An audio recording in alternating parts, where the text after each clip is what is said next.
Welcome বন্ধুরা। তো আজকে নতুন একটা ভিডিও নিয়ে চলে এলাম। ভিডিওটা শেষ পর্যন্ত দেখো, স্কিপ না করে। আশা করি তোমাদের ভালো লাগবে। তো প্রথমেই চলে আসি আমাদের এশিয়া কাপে ভারতের যে স্টার্টিং হওয়ার কথা ছিল সেটা কিন্তু একশো পেয়ে ভারতীয় দল তাদের এশিয়া কাপে যাত্রা শুরু করেছে।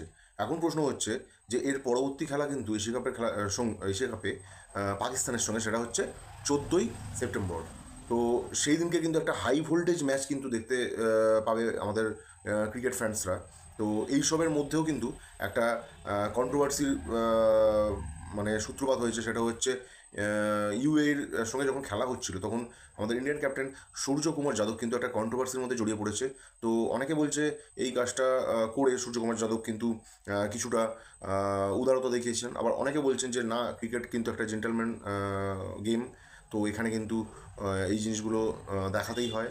তো নানান তর্ক বিতর্কের মধ্যে জেনে নেব যে আসল ব্যাপারটা কী হয়েছিল। তো ব্যাপারটা এরকমই হয়েছিল যে যখন ব্যাট করছিল ইউএইর ব্যাটাররা, তো একেবারে শেষের দিকে 13তম ওভারে শিবম দুবে বল করতে আসে এবং প্রথম বলে সে উইকেটটা তুলে নেয়। এবং তারপর দুটো বল ডট খাওয়ার পর যখন একটা বাউন্সার দেয় শিবম দুবে, তখন কিন্তু ইউএইর প্লেয়ার জুনেদ সিদ্দিক কিন্তু মিস হিট করে এবং বলটা কিন্তু সরাসরি গিয়ে পৌঁছায় ইন্ডিয়ান টিমের কিপার সঞ্জু স্যামসাংয়ের গ্লাভসবন্দি করার পর সঞ্জু স্যামসাং কিন্তু বলটা হাতে না রেখে সঙ্গে সঙ্গে কিন্তু সেটা রিটার্ন পাঠায় এবং উইকেটে থ্রো করে, এবং উইকেটে থ্রো করে উইকেট ভেঙে দেয় এবং জুনেদ সিদ্দিকি কিন্তু আউট হয়ে যায়। এবং তৃতীয় আম্পায়ারকে কল করার পর সেটা কিন্তু আউট যে হয়েছে জুনেদ সিদ্দিকি, কারণ স্ট্যাম্পের বাইরে তার পাটা ছিল। তো তাই জন্য কিন্তু থার্ড আম্পায়ারও কিন্তু আউট দেওয়ার সিদ্ধান্ত নেয়।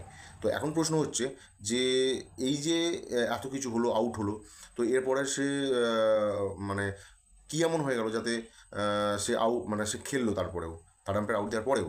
তো এখন এরপরে দেখা যাচ্ছে যে সূর্যকুমার যাদব কিন্তু আম্পায়ারের সঙ্গে কিছু একটা কথাবার্তা বলে এবং আম্পায়ার তাকে নট আউট দিয়ে আবার ফিরিয়ে নিয়ে আসে। অর্থাৎ সূর্যকুমার যাদব এই আউটটাকে নেয়নি, যে যে অ্যাপিলটা করা হয়েছিল সেই অ্যাপিলটা রিটার্ন নিয়েছে, যার ফলে আউটটা কিন্তু ক্যান্সেল হয়ে যায়। অর্থাৎ জুনেদ সিদ্দিকি আবার ব্যাট করতে নামে। তো এখানে প্রশ্ন হচ্ছে বেরিয়ে যাওয়ার পরেও যখন স্ট্যাম্পের বাইরে পা রয়েছে, তো তারপরে উইকেট ভেঙে গেল থ্রোয়ে সঞ্জু স্যামসংয়ের, তারপরেও কেন এটা আউট নেওয়া হলো না? সূর্যকুমার যাদবের বক্তব্য হচ্ছে যে তার যে ব্যাটার ছিল জুনেদ সিদ্দিক, তার কিন্তু কাছে যে রুমাল ছিল সেই রুমালটা পড়ে যাওয়াতে সে একটু অসুবিধা বোধ করেছে এবং সেই ব্যাপারেই কথা বলার জন্য আম্পায়ারের কাছে যাচ্ছিল। তার মাঝখানেই কিন্তু থ্রোয়ে উইকেটটা ভেঙে যায় এবং সে আউট হয়ে যায়, স্ট্যাম্প আউট হিসেবে মতো হয়। তো এখন প্রশ্ন হচ্ছে, এটা অনেকে বলছে যে না, এটা একটা বিশাল ভালো ব্যাপার। অনেকে বলছে যে না, এটা এরকম স্পিরিট কিন্তু দেখতে চাই না। ইন্ডিয়ান টিম এত বড় একটা cricket team, world class team, এই ক্রিকেটীয় স্পিরিটগুলো কিন্তু ঠিক না অনেকের কাছে, ঠিক।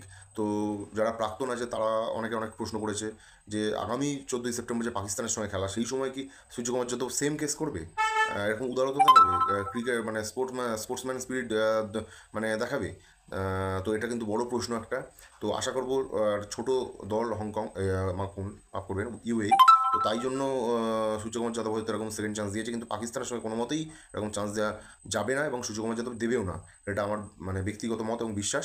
তো আজকের ভিডিওটা কীরকম লাগলো অবশ্যই কমেন্ট করে জানাবে, এবং